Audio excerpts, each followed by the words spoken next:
Bismillahirrahmanirrahim. Assalamualaikum warahmatullahi wabarakatuh. Waalaikumsalam warahmatullahi wabarakatuh. Bismillah walhamdulillah. Wassalatu wassalamu ala rasulillah wa ala alihi wa sahbihi wa mawalah amma ba'd. Alhamdulillah, segala puji hanya milik Allah. Berkat rahmat dan karunia-Nya, kita kembali bisa berkumpul di studio Maksar TV dalam keadaan sehat walafiat. Salawat serta salam semoga selama-lamanya tercurah limpah kepada Nabi kita tercinta Sayyiduna Muhammad sallallahu alaihi wasallam. Alhamdulillah, kita kembali bisa menyajikan sebuah tontonan yang menarik tentunya pada malam hari ini, yang mana beberapa minggu kemarin kita rehat sejenak. Oleh karena itu, karena ini masih bulan Zulhijjah, oleh karena itu kami segenap keluarga besar Maksar TV mengucapkan selamat Idul Adha kepada seluruh kaum muslimin di Indonesia khususnya. Semoga kita bisa terus istiqomah dalam keimanan kepada Allah Subhanahu wa taala. Pada malam hari ini kita akan membicarakan tentang sejarah kepresidenan Indonesia, yang mana dimulai dari tahun 1945 sampai tahun ini 2021. Pembicaraan ini diharapkan dapat memberikan informasi dan pelajaran kepada kita semua tentang jatuh bangunnya sebuah pemerintahan di Indonesia di sepanjang tahun 1945 sampai 2021. Sebelum kita memasuki pembahasan materi tersebut, marilah kita panjatkan doa untuk semua pahlawan kusuma bangsa Indonesia dan seluruh rakyat Indonesia yang telah wafat mendahului kita, agar Allah Subhanahu wa taala memberikan balasan sesuai dengan amal ibadahnya selama hidup di dunia. Wabil khusus kepada seluruh Presiden Republik Indonesia yang sudah lebih dulu meninggal dunia ataupun juga yang masih ada, kita doakan terutama Bung Karno, kemudian Pak Harto, juga Pak Habibie, dan juga Gus Dur. Semoga Allah memberikan balasan yang mulia di sisinya kepada mereka semua. Sayyidillahilahumul Fatihah. A'udzubillahi minasyaitonirrajim. Bismillahirrahmanirrahim. Alhamdulillahi rabbil alamin arrahmanir rahim maliki yaumiddin. Iyyaka na'budu wa iyyaka nasta'in ihdinas siratal mustaqim. Shiratal ladzina an'amta 'alaihim ghairil maghdubi 'alaihim waladdallin. Selanjutnya saudara, marilah kita panjatkan doa untuk seluruh bangsa dan rakyat Indonesia yang kini sedang menghadapi serangan pandemi COVID-19 dan masalah krisis kehidupan multidimensi, agar Allah Subhanahu wa taala segera mengangkat semua permasalahan yang menyengsarakan bangsa dan rakyat Indonesia itu dengan rahmat, barakah dan pengampunannya. Syairilahilahumul Fatihah. A'udzubillahi minasyaitonirrajim. Bismillahirrahmanirrahim. Alhamdulillahi rabbil alamin arrahmanir rahim maliki yaumiddin. Iyyaka na'budu wa iyyaka nasta'in ihdinas siratal mustaqim. Shiratal ladzina an'amta 'alaihim ghairil maghdubi 'alaihim waladdallin. Sebagaimana biasanya, pembahasan atas topik tersebut akan disampaikan oleh Pengaping Sepuh Balai Keresian Baraya Sunda Banten Kidul, yang juga merupakan Rais Am Ketua Majelis Tinggi Lajnah Tanfiziyah Pimpinan Pusat Kaum Syarikat Islam, Abi Maulana Nur Halim Khatib Al-Bantani. Tentunya langsung selanjutnya kepada Abi kami persilakan untuk menyampaikan materi bahasannya. Kepada Abi dengan segala hormat kami persilahkan. Bismillahirrahmanirrahim. Assalamualaikum warahmatullahi wabarakatuh. Alhamdulillahirabbil alamin. Wassalatu wassalamu ala asrofil anbiya'i wal mursalin wa ala alihi wa ashabihi ajmain. Asyhadu an la ilaha illallah wa asyhadu anna Muhammadan abduhu wa rasuluhu la nabiyya ba'dah. Allahumma salli ala sayyidina Muhammad wa ala alihi wa sahbihi ajmain. Amma ba'd. Syukur alhamdulillah pada malam hari ini kita bersama-sama bisa hadir di studio Maxar TV untuk membahas sebuah masalah atau sebuah materi yang insya Allah erat hubungannya dengan kehidupan kita berbangsa dan bernegara di wilayah Republik Indonesia. Pada malam hari ini kita akan mulai pembahasan kita dengan topik sejarah kepresidenan Indonesia. Diharapkan dengan kajian ini kita semua memahami bagaimana negara Republik Indonesia ini dikelola dengan segala kelebihan dan kekurangannya, mulai dari presiden proklamator kita yang pertama, yaitu Bung Karno, sampai saat ini. Khusus pada malam hari ini, kita akan mulai dengan pembahasan mengenai Presiden Soekarno yang populer dengan sebutan Bung Karno. Mengawali kajian kita ini, kita akan meminta kepada Bapak Dr. Andes Kiai Haji Agus Syafruddin M.Ag untuk membacakan sebuah ayat Al-Quran, kalau tidak salah surat Al-Imran ayat 26 dan 27 mungkin ya, atau 26 sajalah, yang menjadi dasar kita mengkaji materi ini. Kepada Kiai Haji Agus, dipersilakan.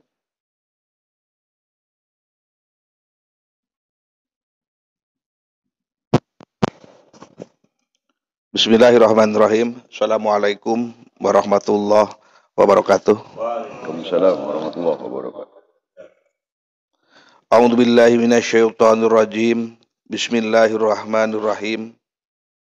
Qulillahumma malikal mulki tu'ti mulka man tasya wa tanzi'u mulka mimman tasya wa tu'izzu man tasya wa tudillu man tasya bi yadikal khair. Innaka ala kulli syai'in qadir. Yang artinya, katakanlah Muhammad, wahai Tuhan pemilik kekuasaan, Engkau berikan kekuasaan kepada siapapun yang Engkau kehendaki, dan Engkau cabut kekuasaan dari siapapun yang Engkau kehendaki. Engkau muliakan siapapun yang Engkau kehendaki, dan Engkau hinakan siapapun yang Engkau kehendaki. Di tangan Engkaulah segala kebajikan. Sungguh Engkau Maha Kuasa atas segala sesuatu. Shadaqallahul adzim. Saudara, dari ayat itu agak mudah kita pahami, karena jelas sekali ya, bahwa kekuasaan, kalau bahasa politiknya itu ada power. Kalau dalam bahasa Al-Quran seringkali disebut ada sultan. Ada sultan bighairi nasir, ada sultan nasir. Jadi kekuasaan yang menolong dengan kekuasaan yang tidak menolong. Abi ingin mulai begini. Kalau kita berbicara tentang soal kepresidenan, ada hubungannya nggak dengan kekuasaan? Betul? Kalau ada kekuasaannya, ada hubungannya dengan kekuasaan, ada hubungannya dengan ayat ini? Artinya apa itu? Jadi kita bisa bicara tentang kekuasaan itu dengan menjadikan Al-Quran sebagai sumber referensi. Jadi artinya dalam kita menilai jatuh bangunnya seorang presiden bagi seorang yang Pancasilais, bagi seorang yang berketuhanan yang Maha Esa, dia jangan cuma melihat dari menurut pikirannya, tapi juga harus menggunakan kitab yang diturunkan oleh Tuhan yang Maha Esa. Selama ini barangkali kita kan menilai presiden ini cuma menurut akal pikiran kita. Kalau kita sudah melihat jatuh bangunnya kepresidenan, artinya presiden-presiden di Indonesia ini, dengan kacamata Al-Quran, maka kita bisa menerima kekurangan dan kelebihan masing-masing presiden. Bisa dipahami ya? Karena walau bagaimanapun hebatnya seorang presiden, karena kekuasaan, dia cuma terima dari Allah. Kalau dia lagi berkuasa, dia mulia nggak? Allah ngomong kan, kekuasaan Allah yang berikan, kemuliaan Allah yang berikan. Lawannya apa? Kalau kekuasaan Allah cabut, yang jadi kehinaan. Mengerti nih? Jadi kekuasaan dikasih, kemuliaan ngikut. Kalau kekuasaan dicabut, kehinaan ngikut. Nih. Jadi kalau begitu yang bisa bikin mulia, bisa bikin hina seorang penguasa, ataulah seseorang gitu, siapa? Kan pertanyaannya, mungkin nggak? Ya mungkin nggak? Kekuasaan itu langgeng, kemuliaan itu langgeng. Terus menerus. Mungkin. Caranya gimana? Ya korepnya Allah mesti terus menerus. Nabi Muhammad itu dikasih kekuasaan nggak? Sebelum diberikan kekuasaan, perjuangannya berat nggak? Berat. Nah, Nabi Muhammad sampai tutup usia, Allah nggak cabut kekuasaannya. Itu bedanya kekuasaan sebagai Rasulullah, sebagai Nabi dengan yang bukan Rasulullah, bukan Nabi. Jadi goblok kalau ada orang ngebandingin misalnya Bung Karno sama Nabi Muhammad.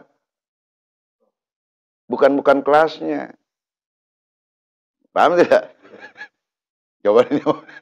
Nah, Nabi Muhammad menjadi Rasul dan Nabi juga bukan hasil perjuangannya. Karena Allah pengen ngangkat dia jadi Rasul, jangan jadi Nabi. Betul? Begitu juga Bung Karno. Dia nggak pernah cita-cita jadi presiden. Ya. Tapi Allah berikan. Tapi kalau cabut. Tahu persisnya kenapa bisa Bung Karno jatuh. Kita mesti paham nanya sama Allah. Nah, paham ini? Nah, dalam konteks ini yang kita mau bahas ini bukan yang kita mau nanya sama Allah nih. Kita melihat dalam konteks, kenapa Habib batasi ini? Kalau kita tanya Allah, selesai. Betul tidak? Nah, Habib mau tanya. Berat nggak Bung Karno berjuang? Berat, saudara. Bung Karno itu, kenapa kita hormati beliau? Ya, sebagai seorang Muslim, mulai dari kecil, saudara, dari belasan tahun dia udah berjuang untuk kemerdekaan negaranya. Ya toh? Sampai dia dikosin, tahu dikosin? Ditaruh di ngekos di rumahnya Pak Cokro oleh bapaknya. Dan bapaknya nggak tahu bahwa ini anaknya bakal jadi presiden. Paham nih? Dia berjuang keras. Ya. Jadi sampai dia mulai dari usia remaja itu, belasan tahun, dia sudah ikut aktif dalam organisasi yang mengarah kepada pemberantasan kolonialisme. Makanya bagi Abi, walaupun nggak pernah orang sebut, Bung Karno tetap tidak tergantikan sebagai Bapak Republik Indonesia. Paham tidak? Sebagaimana nggak bisa digantikan dia sebagai proklamator. Kali proklamator mau diamandemen. Ya, ini dulu nih kita dudukkan. Ya. tidak bisa digantikan. Kemudian juga tidak bisa digantikan kedudukan Bung Karno sebagai mantunya Pak Cokro. Sebagai anak-anak yang sudah ngekos di Pak Cokro. Kan kita pernah dengar cerita tuh. Ada Semaun, ada Darsono, ada Kartosuwiryo bersama-sama tuh. Di rumah Paneleh, rumah Pak Cokro. Ini given sudah. Kalau memperkarakan itu, ya, nggak punya dasar. Itu bagian daripada sejarah hidupnya seorang Bung Karno yang kelak di kemudian hari, ya, lebih kurang mungkin 20 tahunan sekian dia tampil. Kalau dari sisi ketauhidan, tampilnya Bung Karno itu dalam, bisa nggak kita terjemahkan, proses Allah berikan kekuasaan kepada dia. Betul? Tuh. Nah, jadi nggak ujuk-ujuk begitu, saudara. Sepanjang hidupnya Bung Karno itu, di alam bebasnya dikit. Sebagian besar waktunya habis di penjara. Dia lulus di ITB, bikin Partai Nasional Indonesia, masuk penjara. Keluar dari penjara, ya entah dipancai, di Sukamiskin, di penjara, dibuang lagi ke Flores. Paham nih? Udah keluar lagi, dibuang lagi ke Bengkulu. Udah gitu, dibuang ke Digul. Bahkan dia udah jadi presiden, masih ditangkap, dibuang ke Bangka. Nih, ini perlu kita hormati tidak? Ini yang maksud Abi, sekalipun barangkali dia sudah dijatuhkan, tetap sebagai seorang pahlawan bangsa Indonesia, Bapak Republik Indonesia, Bung Karno tidak tergantikan. Bukan kita Soekarnois, tapi yang jelas, mulai dia naik jadi presiden, sampai dia diturunkan, Bung Karno nggak ganti agama. Bung Karno tetap sebagai Muslim. Artinya, nggak bisa dikatakan Bung Karno pada hakikatnya sudah murtad. Goblok ini orang. Dalam keadaan negara kacau, saudara. Tahun 50-an, dia pergi haji. Ditanya kenapa? Gue menenangkan pikiran. Tuh. Jadi dalam keadaan negara kacau balau, Bung Karno menenangkan pikirannya ke Masjidil Haram. Bukan meninggalkan Masjidil Haram. Ini bedanya Bung Karno sama Salman. Gak ada kata Bung Karno kalau buat acara masalah ruh. Allah perintah, gue siap mati. Nah, jadi kalau Bung Karno ada sekarang nih, ya COVID. Paham tidak? Bung Karno gak takut kepada makhluk. Nih, waktu lagi pemberontakan, lagi di kacau balau, lagi agresi dalam negeri, amannya pergi. Gue pergi haji. Karena dia bilang apa? Tidak ada tempat yang bisa bikin gue tenang kecuali gue pergi haji satu, dan gue ziarah makam Rasulullah Shallallahu Alaihi Wasallam. Nah, pertanyaan Abi, tauhidnya bener nggak ini? Islamnya bener nggak? Jadi kalau orang yang meragukan keislaman, apalagi menuduh Soekarno PKI, goblok dia. Cokro nggak pernah ngajarkan jadi komunis. Bahwa kebetulan kemudian Bung Karno merangkul semuanya, ya sebagai presiden. Tolong di garis bawahi. Bukan Soekarno aja yang nggak musuhin PKI. Konstituante, pemilu tahun berapa? 55? Karena 2 tuh, bulan September milih DPR, ini konstituante nih. Desember milih MPR. MPR ini bakal milih presiden. Abi tanya, itu di fraksi-fraksi itu ada PKI-nya enggak? Ada? Dia jadi unsur pimpinan enggak PKI? Kenapa dia bisa jadi unsur pimpinan? 4 besar. Kita mengulang, kita udah bahas nih. Ya di episode berapa tuh? Ya, mengenai dekret. Di sana ada PNI sebagai fraksi dengan suara terbesar. Kemudian ada Sumi, Majelis Syuro Muslimin Indonesia. Yang ketiga, ada Nahdlatul Ulama. Yang keempat, nah yang kelima, Syarikat Islam. Nih. Kalau nggak diizinkan oleh panitia pemilu waktu itu, panitia pemilu sekarang apa namanya? KPU. Yang kita nggak tahu waktu itu namanya apa. Ini panitia pemilu kan ada panitianya tuh. Nih. Penanggung jawab pada waktu itu, pemilu itu, adalah Perdana Menteri. Namanya Burhanuddin Harahap. Dan dipersiapkannya oleh Ali Sastro, PNI. Di pertengahan jalan diganti. Karena kabinet jatuh bangun tuh. Paham gak nih? Nah, ini Burhanuddin Abdullah. Ingat aja Gubernur BI. Ya. Burhanuddin Harahap ini, itu Perdana Menteri, ya. Dia sama nggak partainya dengan Pak Nasir? Sama nggak partainya dengan Supreme Negara? Hah? Ya sama nggak partainya dengan Mr. Rum? Sama nggak dengan Pak Prawoto? Nah, Pak Prawoto ini wakil ketua konstituante. Ya, yang mewakili apa namanya Mas Umi? Majelis Syuro Muslimin Indonesia. Yang pada waktu berdiri Mas Umi, ya, Rois Amnya itu, ya, Kiai Haji Hasyim Asy'ari. PBNU bukan? Hah? Ini Mas Umi. Nah. Perdana Menterinya Mas Umi. Penanggung jawab pemilunya Mas Umi. Kenapa dia izin untuk PKI ngikut? Udah kalau udah larang, PKI nggak boleh ikut. Bisa nggak itu? Bisa, saudara. Perdana Menteri, penanggung jawab pemilu. Nah, pertanyaan kita, kenapa PKI diizinkan? Yaudah, Yud, gimana Yud? Ini kan belum pernah ada nanya begini.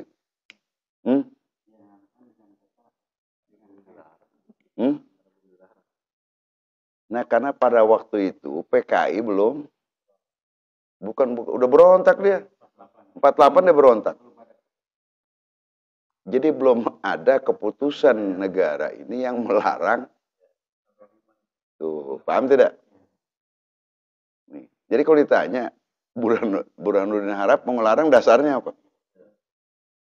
Jadi pertanyaannya, sejak awal umat Islam musuh nggak PKI? Gitu katanya.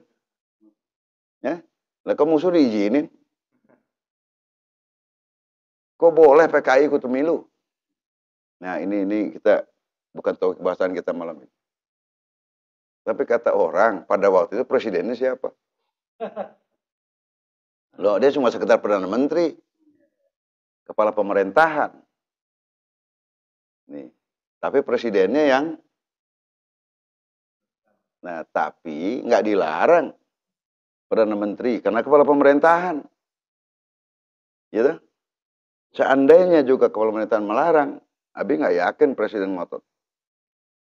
Karena itu sudah hukum tata negara. Nah, karena diizinkan, 48 dia berontak, ya, dan beberapa tokoh-tokohnya dibunuh dan terbunuh termasuk Muso Amir Saripudin. Nih, nah ini pertanyaan kita. Kok Mas Sumi dan yang lainnya NU ngizinkan PKI ikut menjadi peserta pemilu? Tuh. Bayangin 48 sampai 55 berapa tahun?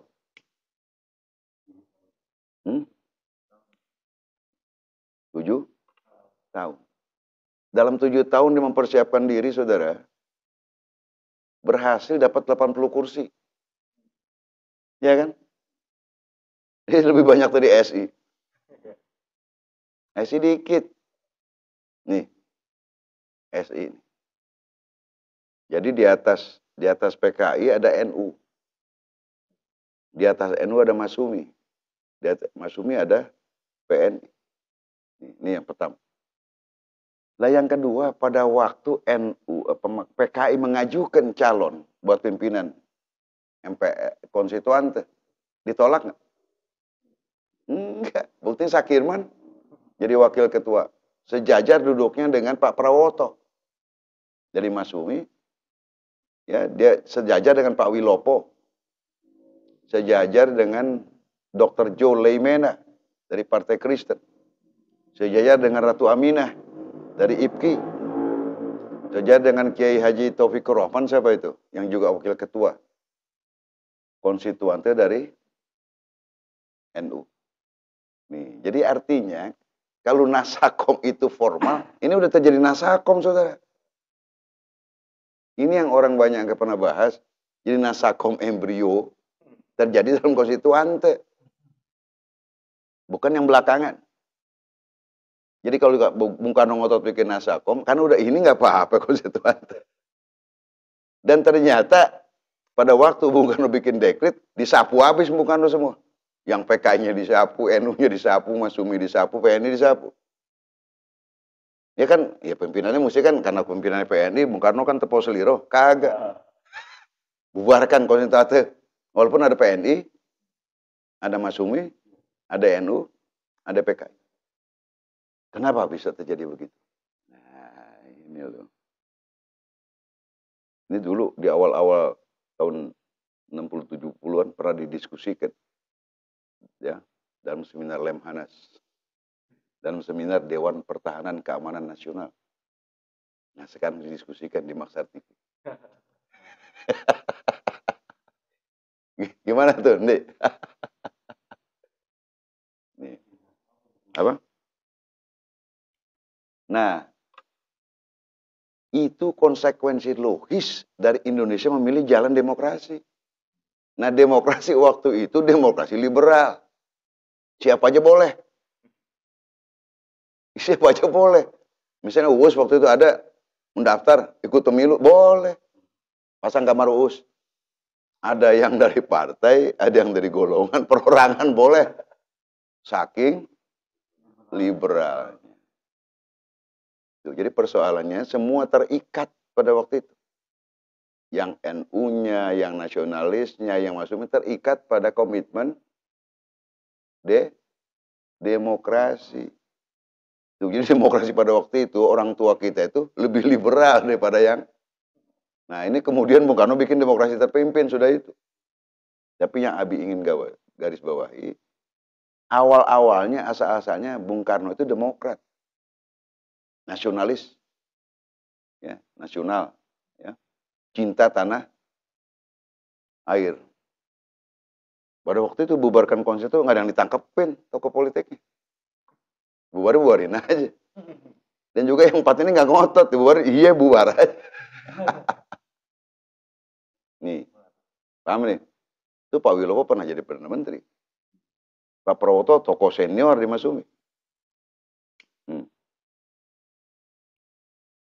Ngerti ya? Kenapa Abi bahasin? Ya. Nih. Jadi kaitan yang tadinya dianggap aman-aman saja ini PKI 7 tahun kemudian dia sudah mulai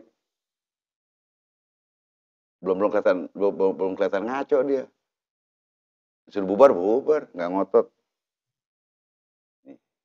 Nah pada waktu itu dimanfaatkan situasi karena mulai ada perbedaan pandangan di daerah-daerah mengenai ketidakseimbangan pembangunan.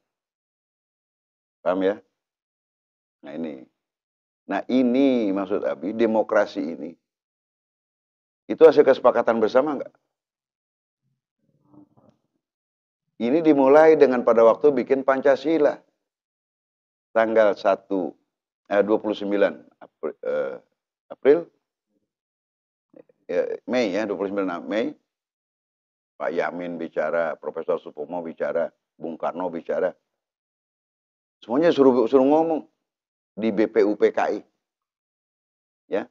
Maka tanggal 22 Juni Bung Karno sebagai ketua panitia kecil BPU PKI mensahkan itu Piagam Jakarta. Jadi kalau ditanya Piagam Jakarta siapa yang mensahkan? Bung Karno.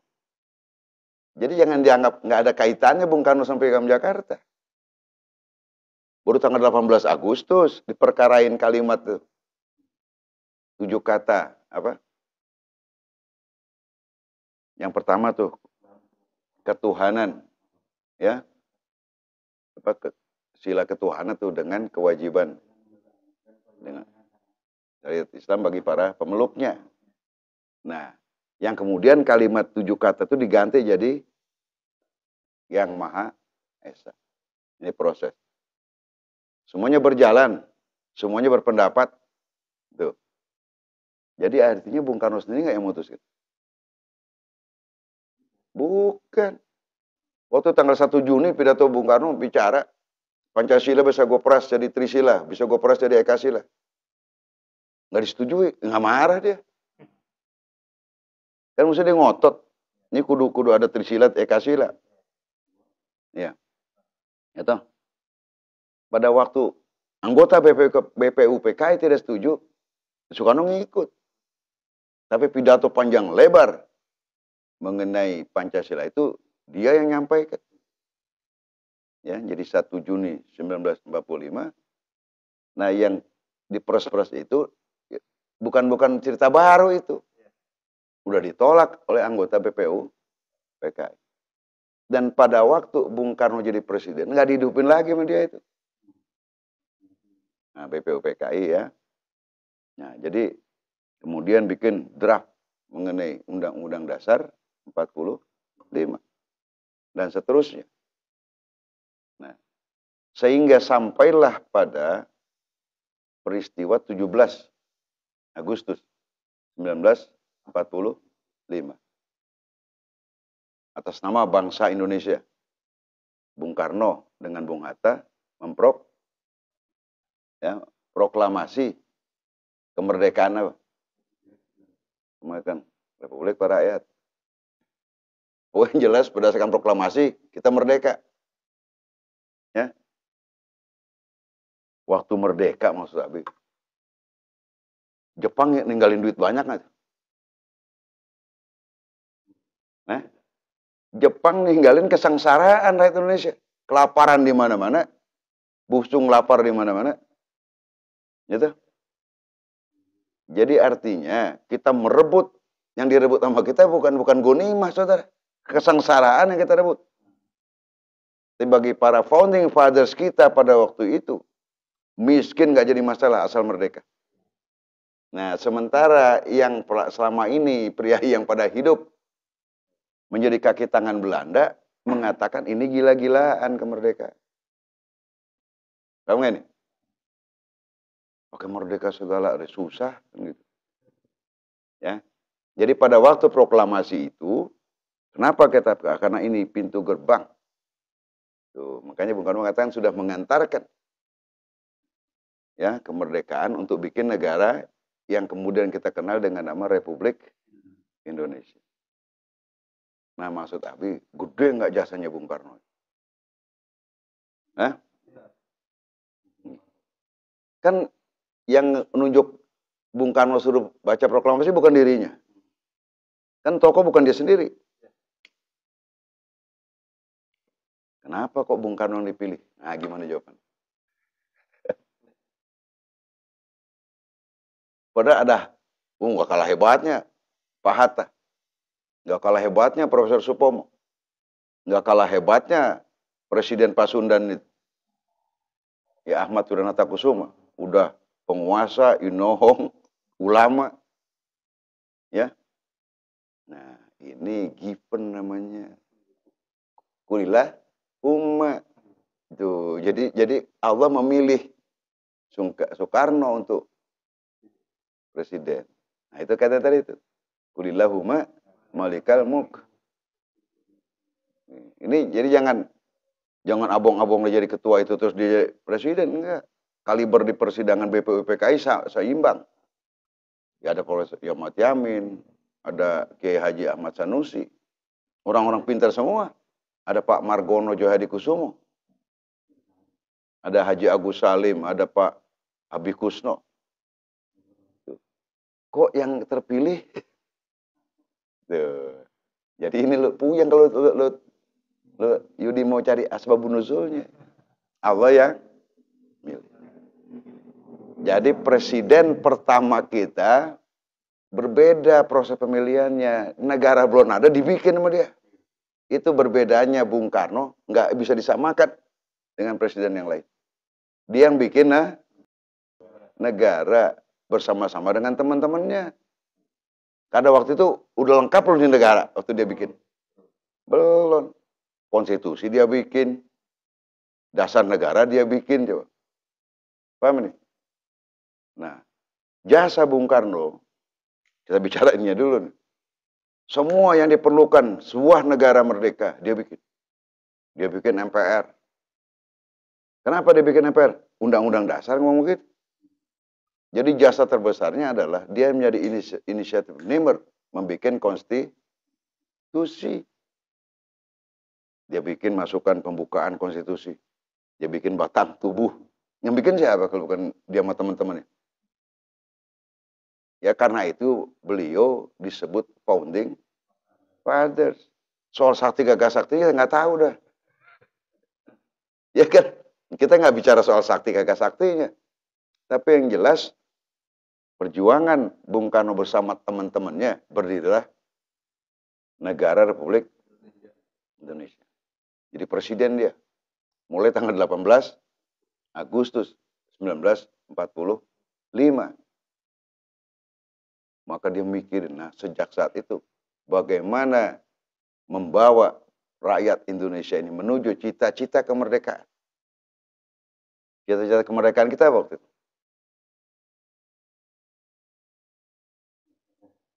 Bukan mewujudkan bangsa dan Indonesia yang adil dan makmur berdasarkan Pancasila.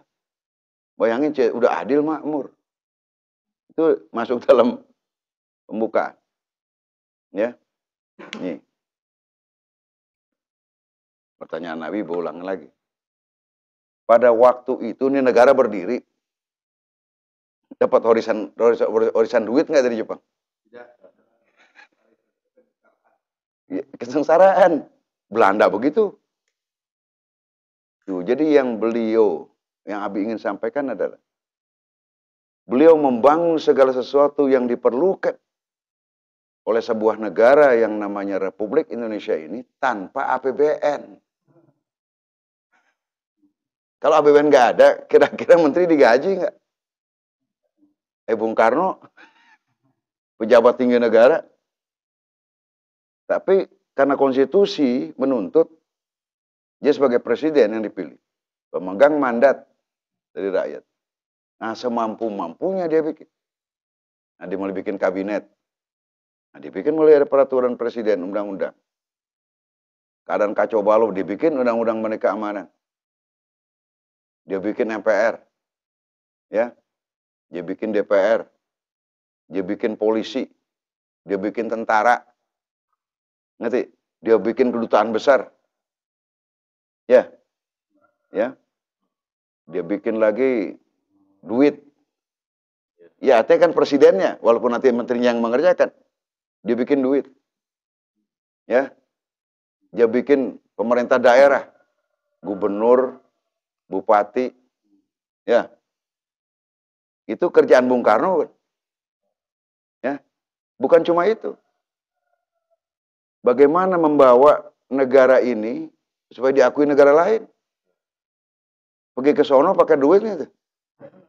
Nah, pertanyaan Abi, udah ada belum kita punya pesawat terbang? Belum. Kita pengakuan Timur Tengah, ya. Ini maksud Abi. Bikin gubernur, bupati, bikin tuh pemerintahan pakai kecamatan, pada desa. Itu pemerintahan Bung Karno bukan yang bikin. Baru Indonesia dikatakan semua negara. Bikin tentara, bayangin. Dia bikin tentara. Itu beliin sepatunya dari mana? Baju seragam. Aturan nih, jenderal begini. Subhanallah. Itu jasa Bung Karno dan teman-temannya yang memimpin pertama kali Republik Indonesia ini nggak akan tergantikan oleh siapa. Termasuk dia ngatur pangkat-pangkat Soeharto, pangkat Nasution, pangkat Sudirman. Dia berunding sama Belanda. Walaupun Pro kontra soal lain. Kemudian di situ dia bilang bahwa ini negara demokrasi, maka harus bikin partai politik. Nyuruh orang pada bikin partai politik. Kira-kira perlu bikin undang-undangnya nggak? Dia bikin jadi undang-undang partai politik. Dia melaksanakan pemilihan umum tidak? Nih. Kalau APBN-nya ada, agak bingung. Pemerintahan dikelola harus jalan tanpa APBN. Paham ini? Tuh, maksud Abi, ini negara berdiri nggak? Tanpa APBN. Baru beberapa tahun kemudian, lebih kurang 10 tahun atau ini, mulai ada tuh pajak, kita mulai punya duit, tahun 53 itu, BI mulai berdiri. Jadi semua generasi Bung Karno yang bikin. Itulah sebabnya beliau dikatakan founding father yang mau bikin negara ini. Nggak terkalahkan. Mau siapapun nggak bisa. Nih, jadi Allah telah mengirim generasi itu untuk menjadikan mungkin mbah kita yang udah 200 tahun lalu berdoa dijabahnya pada tahun 45. Nah, Bung Karno sendiri nggak tahu bahwa dia bakal jadi presiden. Nah, pada waktu itu, nah, orang mulai paham sudah Bung Karno jadi presiden, oh ini Satrio Piningitnya. Ya toh? Ini budak angonnya. Karena pada waktu Bung Karno jadi presiden, udah ada cerita budak angon. Udah ada cerita Ratu Amisen. Ya kan 200 tahun sebelumnya ramalan itu. Ya kan? Kenapa Abi perlu sampaikan ini? Supaya kita objektif, jujur, adil menilai para pemimpin bangsa ini. Karena Islam mengajarkan kita menghormati para pahlawan kita dan tidak boleh menceritakan jeleknya. Makanya kita nggak ceritain jeleknya nih. Ya. Yang kedua, kita tidak bicara soal private. Ya, kita jaga itu. Apa namanya? Kalau istilahnya itu mikul duwur mendem jero. Itu bahasa Orde Baru. Pemimpin kita hargai hasil karyanya dan tidak boleh nih. Nah, terus dia bikin konferensi Islam Asia Afrika. Bung Karno bikin lagi konferensi Asia Afrika. Dia menjadi tokoh bukan cuma di Indonesia. Dia menjadi tokoh, menjadi presiden dunia ketiga. The presidents of the third world. Itu Bung Karno. Nih. Pertanyaannya, lu bayangin sekarang, bisa nggak bergerak begitu tanpa BBM? Nih. Nah, baru tahun 60-an, pada waktu BI dipimpin oleh Yusuf Muda Dalam, dianya yang ngaco. Yusuf Muda Dalam itu. Nih. Ini, jadi kehebatan Bung Karno ini, ya namanya sebagai manusia kan. Yang satu, dia konsekuen bahwa PKI nggak bersalah, kata dia. Mulai dari tahun 48. Nih. 48. Terus si PKI ini apet. Dan umat Islam juga pada waktu itu nggak protes. Buktinya waktu di Konstituante, nih, ini yang sejarah ini. Jadi yang masuk dalam faksi, kalau kayak kita sekarang koalisi Pancasila itu PKI masuk ke situ. Yang umat Islam masuknya bukan ke faksi Pancasila, maksudnya ke faksi Islam. Ya NU, Masumi, ya kan, SI, Perti, masuk di faksi Islam.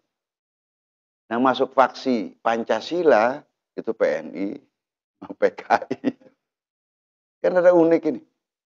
Pancasila udah ada waktu itu, saudara. Nih. Dan PKI yang kita ketahui, ya namanya PKI. Nih. Kemudian Murba masuk di situ. Nih.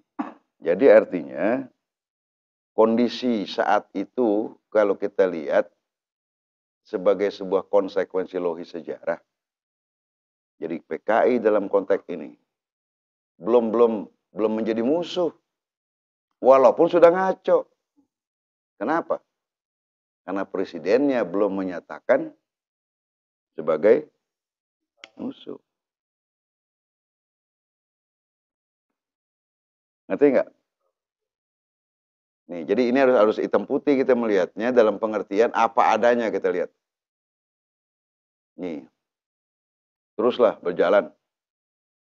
Habis pemilu, konstituan dibubarkan. PKI-nya nggak dibubarkan. Partai-partai yang pendukung konstituan tidak dibubarkan. Berdirilah pada itu MPRS, Majelis Permusyawaratan Rakyat Sementara, sesuai dengan isi dekrit.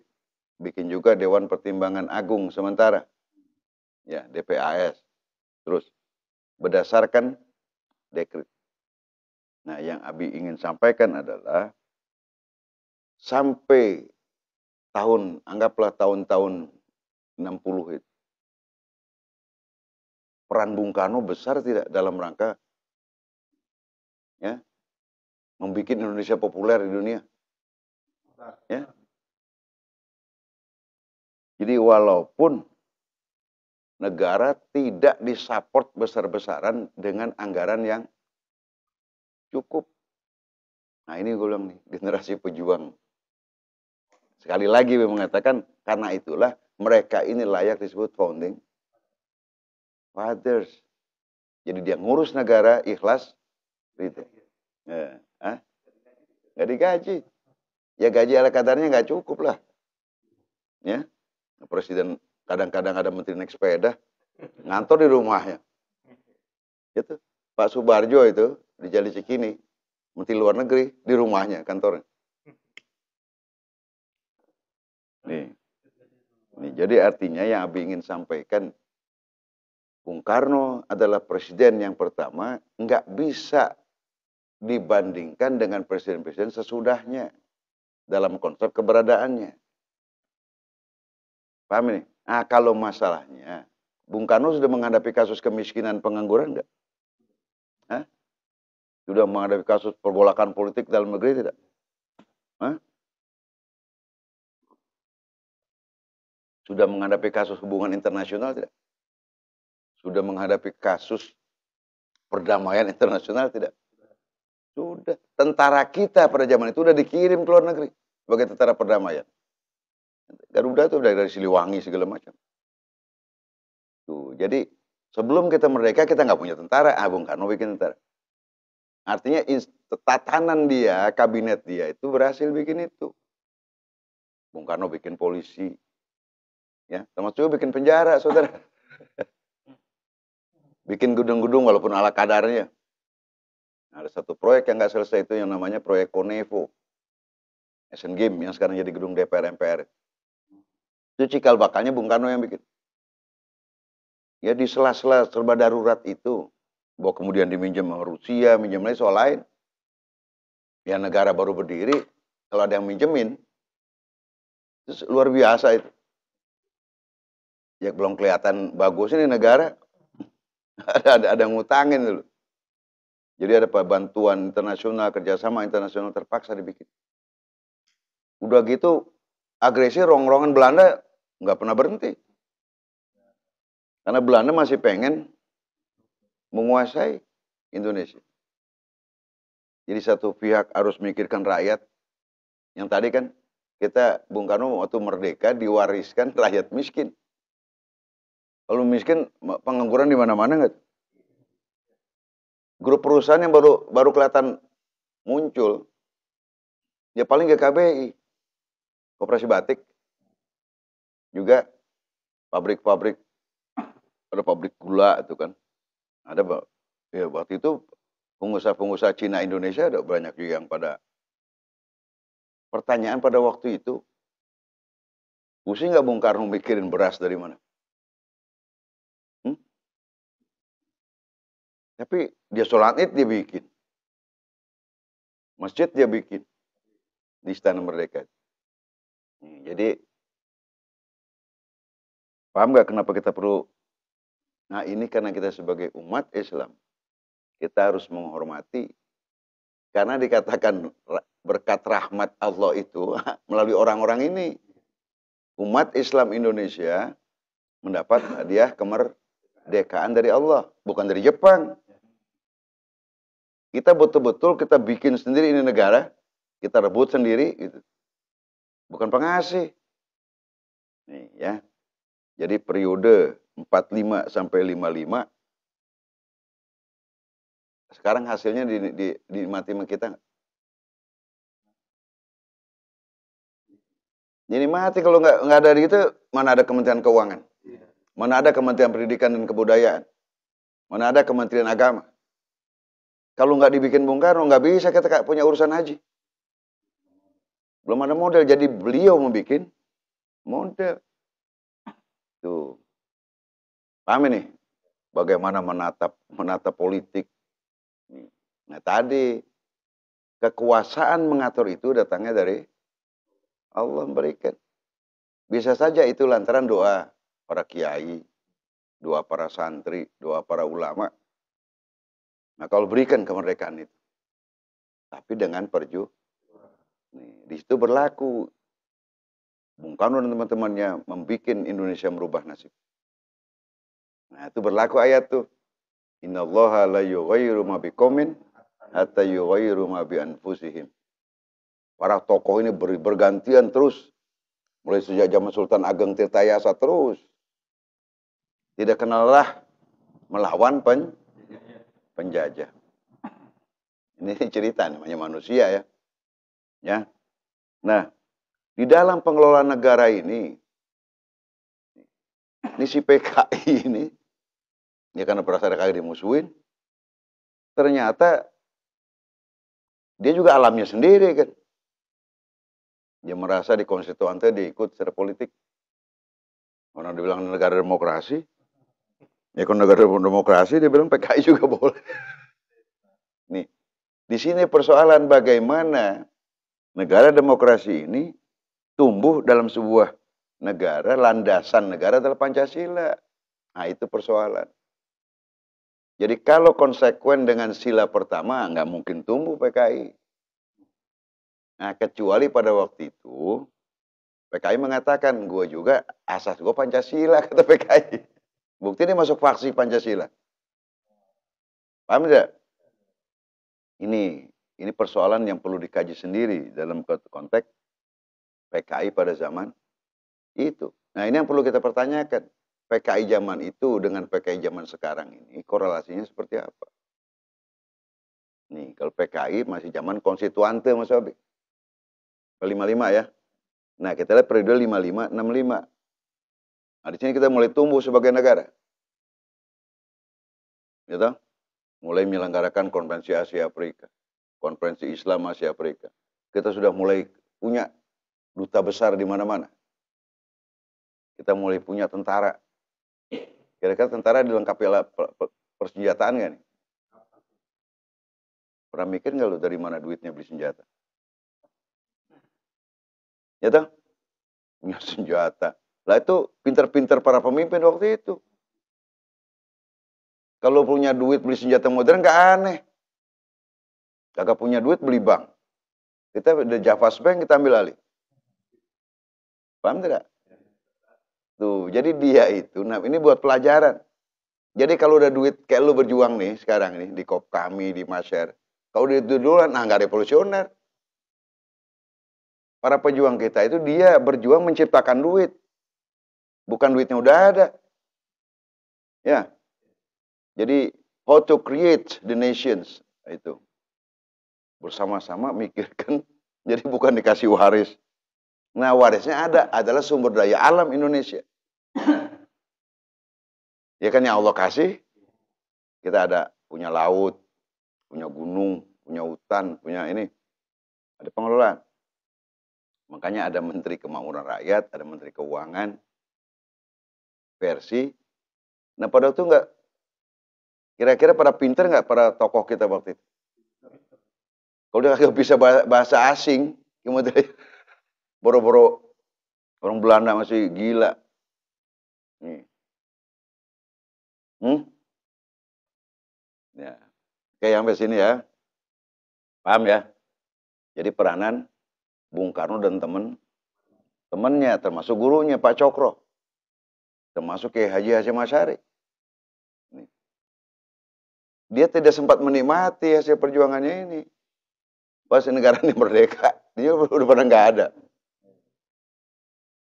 Ikhlas nggak ada berjuang tuh. Coba kalau lu bikin ini, nanti gue mau dapat penghasilan dari situ. Makanya kalau di Muhammadiyah, yang gue tahu tuh, hidup film Muhammadiyah, jangan nyari penghidupan di Muhammadiyah. Gue nggak tahu sekarang. Dulu begitu. Nah, Bung Karno itu pemahaman keagamaannya lebih dekat ke Muhammadiyah. Tapi pemahaman mengenai kemasyarakatannya dia dekat ke NU. Dia dekat dengan Kiai Haji Wahab Hasbullah. Dan Kiai Haji Wahab Hasbullah itu pendiri NU dekat sama Pak Cokro. Dekat sama Pak Sanusi di sini. Unik kan dia pergaulan. Nah, demokrasi pada waktu itu ya aman-aman saja. Karena dasar daripada republik adalah demokrasi. Nah, itu Islam yang ngajarin. Jadi bukan kerajaan. Makanya pada waktu dituju bentuknya apa? Kata Pak Sanusi, ya republik. Jumhuriyah katanya. Jadi artinya misi bikin republik datang dari Sukabumi, saudara. Dengan argumen keagamaan, jadi semua memberikan kontribusi. Ya, nah ini tadi ini jadi tahun 55 aman-aman saja. Nah 55, 60 nih masih. Nah mulai ya namanya Bung Karno kan sebagai penguasa yang beda pendapat boleh. Ya Pak Saprudin aja kan bikin PRRI. Nah, di amnesti dikasih gerasi sama dia. Walaupun Pak Saprudin nggak minta tuh bang. Ini PRRI kan berbeda pandangan. Oke, kalau gitu kita tempuh jalan damai. Artinya, nah mulai tahun 50 ke sini, 60-an, Bung Karno mulai bicara tentang menikmati kekuasaannya. Jadi sesudah konstituante 59 itu, maka dia ngangkat, ini juga kalau nggak mungkin ngangkat sendiri kalau nggak didukung sama yang lain. Dia ngangkat dirinya jadi pemimpin besar revolusi.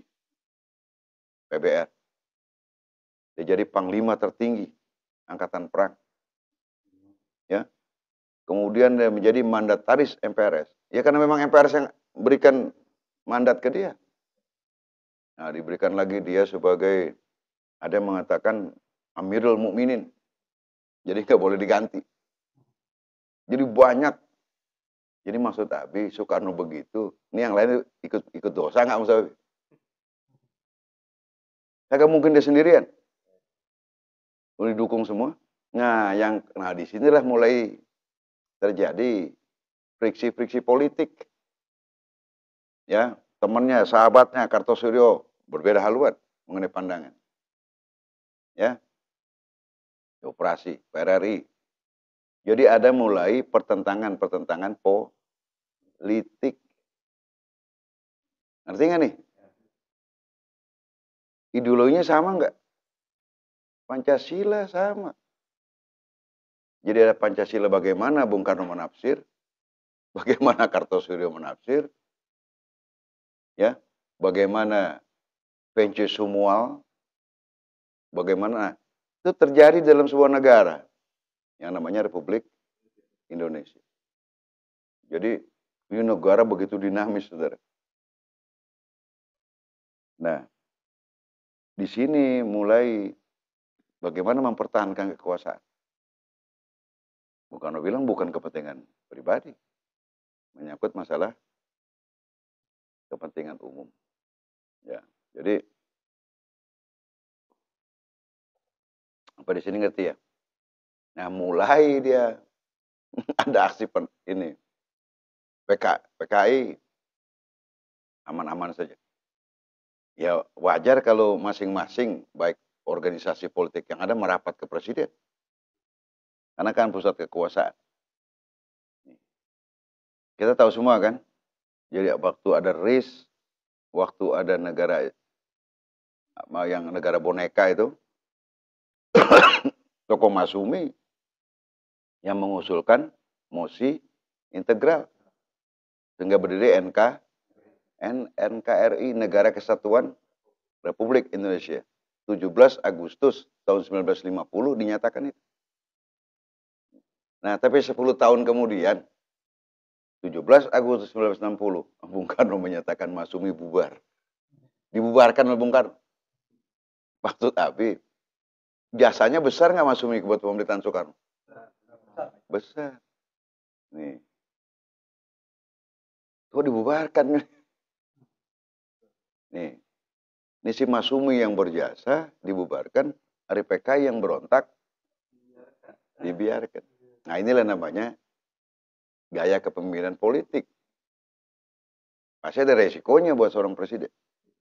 Nah, pelan-pelan ini. Ya. Jadi tahun 60 bubar Masyumi. Kira-kira lawannya PKI mulai berkurang nggak? Ya karena Masyumi kan lawan keras. Udah nggak ada.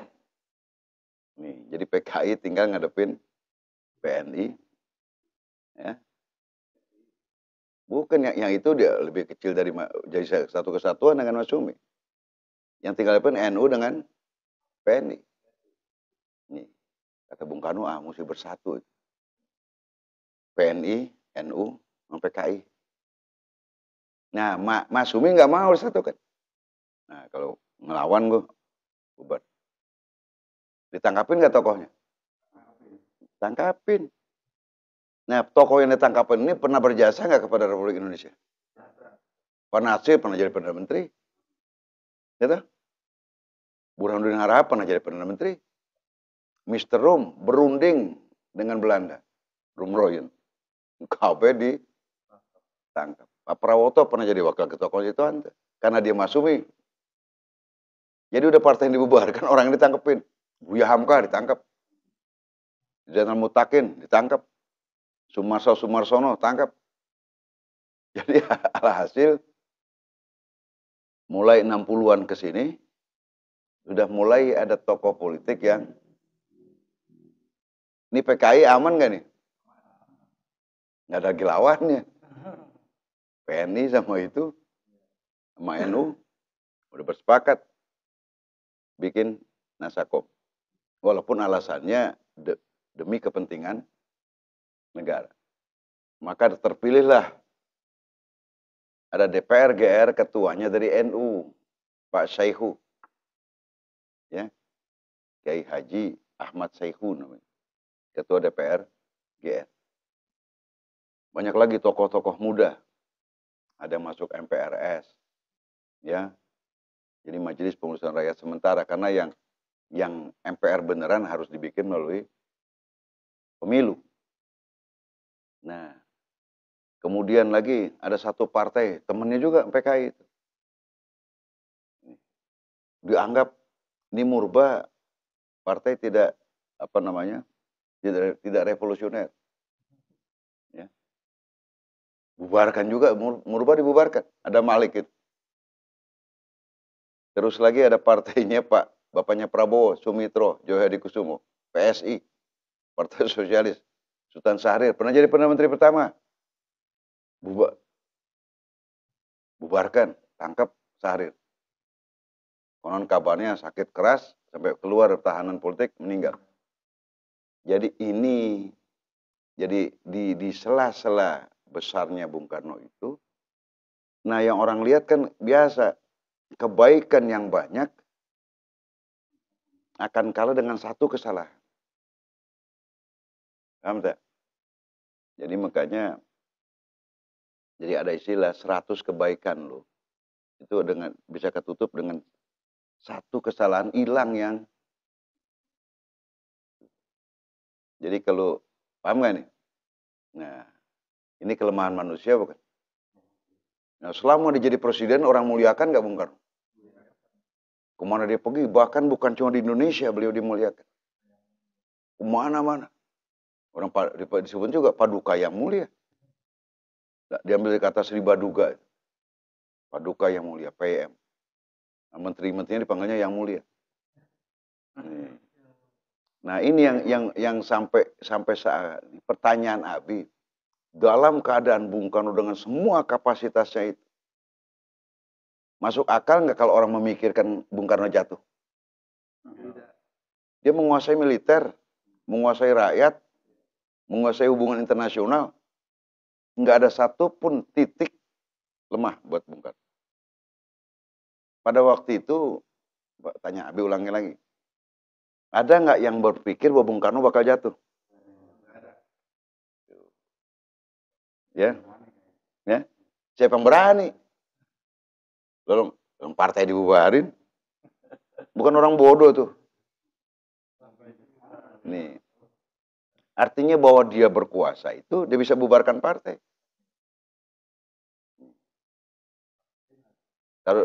Kalau artinya dia dimuliakan orang, dia puji-puji orang nggak dia? Nah, yang persoalan pribadinya Abi tidak mau singgung. Karena tidak dalam konteks kita nggak etis. Ya.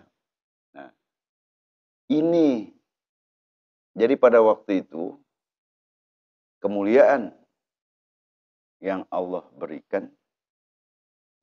Nah, maksud Abi ada bukan korelasinya. Allah mengatakan kullu nafsin dha'iqatul maut. Setiap kekuasaan juga ada waktunya. Siapa yang duga ujuk-ujuk nih 60 udah nggak ada lawan lah. Dia mau apa aja suka-suka dia. Seolah-olah Indonesia ini adalah milik Bung Karno. Di mana-mana, bahkan di Malang dan Jawa Timur, juga di Jawa Barat, Jawa Tengah, banyak yang ngomong. Dia apa namanya? Pecah gesang dari Bung Karno. Siap mati untuk Bung Karno. Wah, dengan semangat itu dia ambil Irian Barat. Jasa Bung Karno. Dia serang Malaysia.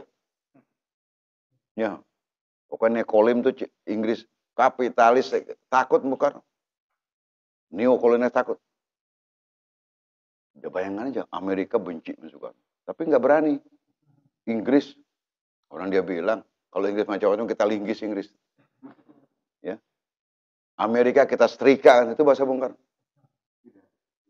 Ya, di PBB dia sikat dan dia terkenalkan Pancasila di sidang PBB. Alhasil nggak ada titik yang orang bisa memikirkan atau berani mengatakan Bung Karno bakal jatuh. Nah, tadi dikatakan bahwa kekuasaan adalah pemberian Allah. Nah, Allah yang bikin jalan kan gitu. Prajurit Allah dari langit, dari bumi turun. Bisa jadi dalam pandangan Allah udah ada hukum Allah yang dilanggar. Melanggar hukum Allah yang tertinggi apa, Gus? Hah? Bukan. Kezoliman dan ketidakadilan. Kan Allah mengatakan, kamu semua ini, innallaha ya'muru bil adli wal ihsan. Adil itu Allah perintahkan kepada musuhmu sekalipun. Paham tidak? Jadi keadilan dan kezoliman itu sewenang-wenang nanggepin orang, tunggu aja.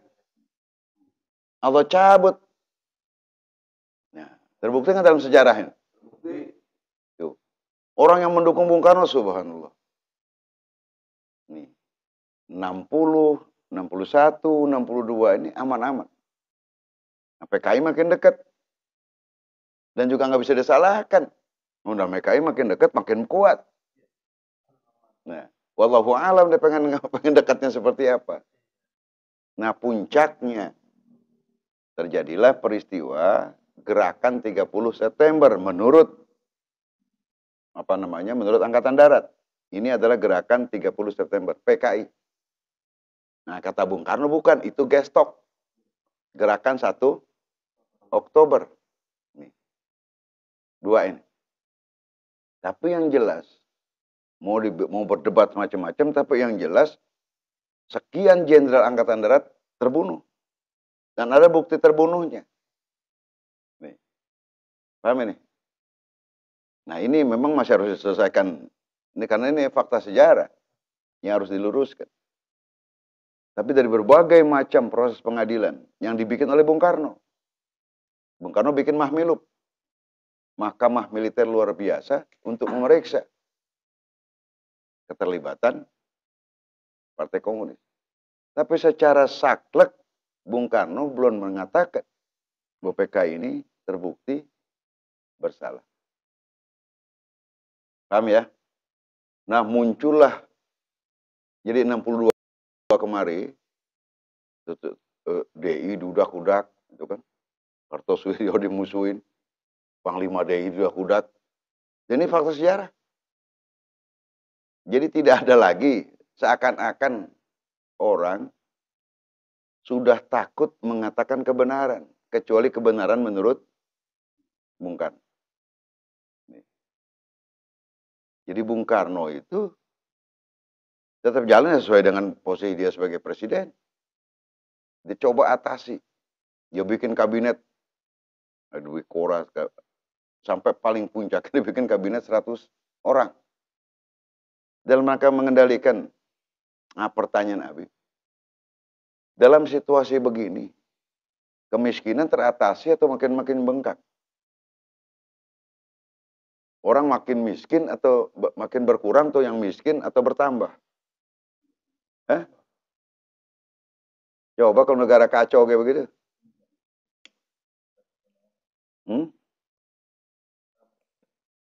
Sehingga di awal 60-an, terdengarlah di mana-mana berita orang makan genjer. Bukan dia demen banget genjer. Nasinya nggak ada. Tapi karena besarnya pengaruh Bung Karno, orang nggak merasakan lapar. Orang bisa bertahan nggak makan sehari dengar pidato Bung Karno. Nah itu kelebihan beliau. Sampai pulang angger we lapar.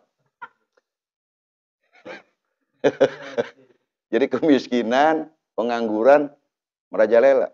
Cuma nggak berani diumumkan. Tuh. Paham tidak? Nah, begitu juga banyak kiai. Karena melihat ada kiai yang berani ditangkap, menang kiai. Jadi mengambil pilihan paling aman, berdoa. Yang tokoh-tokoh, kiai-kiai, anggap kalau istilah abang ini, garis lurus, udah dia kandangin semua. Ya Hamka seniman nggak punya salah, nggak punya apa ditangkap. Kiai bengkok aman. Nah disinilah berlaku. Ya, yang al-ulama warasatul ulama aman. Nah kita juga nggak bisa dinyalahkan mengapa dia bersikap seperti itu. Ya. Ya. Nih. Jadi puncak persoalan ini kan kita juga nggak duga bahwa peristiwa pembunuhan para jenderal itu bisa bikin Bung Karno jatuh. Ya berapa gedenya Soeharto? Lah Soeharto ini termasuk orang jenderal kesayangan Soekarno. Dia dikirim Pak Harto dipilih jadi Panglima Operasi Mandala. Ya ada Sudomo wakilnya itu. Ya. Ya kalau dia nggak ini masa dia pilih dijadikan Pangkostrat. Ya, waktu itu Pangkostratnya Pak Harto, kepala stafnya itu nanti kita bicarakan. Itu Ahmad Wiranata-Kusuma. Kepala staf tuh. Ini tokoh jenderal sederhana dari Jawa Barat. Bapaknya Wiranata-Kusuma yang pernah jadi presiden Wali Negara Pasundan. Ya, nanti kita bicarakan. Wiranata-Kusuma ini letjen terakhir. Dia sekjen Dewan Pertahanan Keamanan Nasional yang meninggal tahun 99 itu. Inohong nih, dalam Bandung. Pak Harto jadiin. Nah, perbedaan pandangan G30S. Pak Harto dan kita semua, termasuk masyarakat, baik Kesatuan Aksi Mahasiswa, Kesatuan Aksi Pemuda Pelajar, anak mulai SMP, bergabung turun ke jalan. Minta PKI dibubarkan. Padahal proses kita belum punya bukti kuat bahwa PKI terlibat. Nah, di Mahmilub. Jadi salah kalau bilang Mahmilub itu bikinan Pak Harto. Mahmilub itu Bung Karno yang bikin. Karena yang punya kewenangan sebagai pangti Bung Karno. Jadi sampai tahun 66, Bung Karno masih efektif sebagai presiden. Paham ya? Efektif sebagai presiden artinya mual mungkin Pak Harto berani. Ya karena panglima tertinggi, semua jenderal itu terus terang aja. Ya, menghadap. Apa kata dia? Nih. Jadi persoalan mulai rame. Pada waktu tanggal 12 Maret tahun 66. Ya, pengemban ini yang nantinya kemudian jadi pengemban ketetapan MPRS nomor 9. Waktu itu belum, masih Kopkamtib, ya Menteri Panglima Angkatan Darat, masih Letnan Jenderal waktu itu. Soeharto menerima surat perintah 11 Maret dari Bung Karno. Di situ nggak ada di dalam rinciannya, pokoknya mengamankan pemulihan keamanan, lagi kacau. Berdasarkan itu tanggal 12 Maret ya PKI dibubarkan. Makop Kamtib ini. Marahnya nauzubillah Bung Karno. Paham ini? Karena Bung Karno bilang, ini bukan pelimpahan kekuasaan. Ini surat perintah. Nah, kemudian internal di Angkatan Darat. Nah, ini surat perintah. Ada perintah kita kerjain. Maka kemudian muncul persepsi seakan-akan surat perintah itu adalah pelimpahan kekuasaan. Dan Bung Karno ngotot, itu bukan pelimpahan kekuasaan. Ngerti ya? Nah, jadi berdasarkan itu Bung Karno, ya, ini gimana juga katanya Harto. Udah terlanjur perintah turun dan udah dikerjakan oleh Angkatan Darat. Kebayang lu, PKI tahun 48-nya Bung Karno nggak bubarkan. Ini ujuk-ujuk Soeharto yang belum jelas masalahnya, udah main bubar. Pertanyaannya satu, kenapa Bung Karno nggak pecat Soeharto? Ini juga wallahu alam. Kan dia masih panglima tertinggi. Kok nggak mecat gitu loh? Nih. Di satu pihak, kalau ini kita lihat karena Pak Harto memang disayang Bung Karno. Ya, walaupun Bung Karno mengatakan Soeharto itu kupuh, keras kepala. Maunya juga. Kita paham lah. Ini sama-sama orang bulan Juni lahirnya. Bung Karno tanggal 6 Juni, Pak Harto 8 Juni. Jadi apal betul Bung Karno dengan watak Pak Harto karena bintangnya sama. Sama-sama bintang apa? Gemini.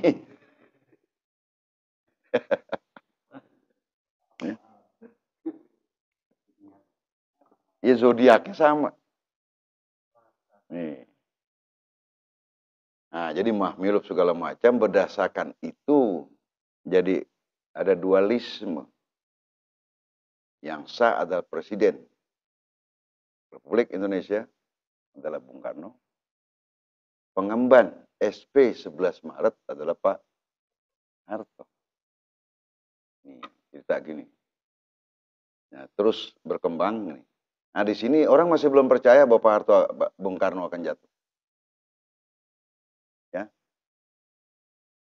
Nah, mulai dikukuhkannya kedudukan pengemban SP 11 Maret dengan MPRS punya sidang. Maka keluarlah ketetapan MPRS nomor 9 tahun 66. Nah, berarti sekarang ini bukan lagi Bung Karno yang menugaskan.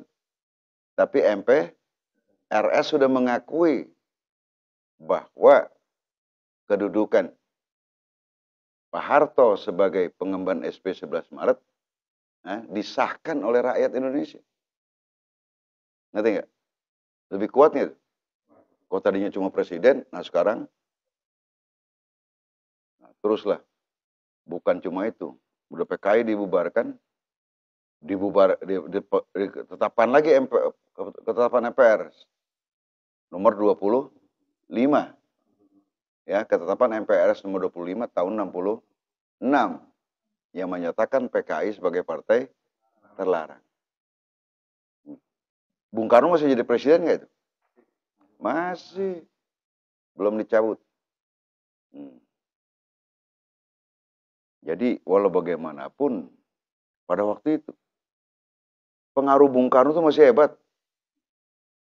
Yang anehnya nih, kok nggak bereaksi? Kalau itu bereaksi, ya punten lah, berapa kekuatan Angkatan Darat. Kalau seluruh pendukung Bung Karno di Indonesia itu ngelawan, tapi nggak yakin Angkatan Darat bisa menang. Nih. Tapi pertanyaannya, yang PKI juga nggak ngelawan, diem.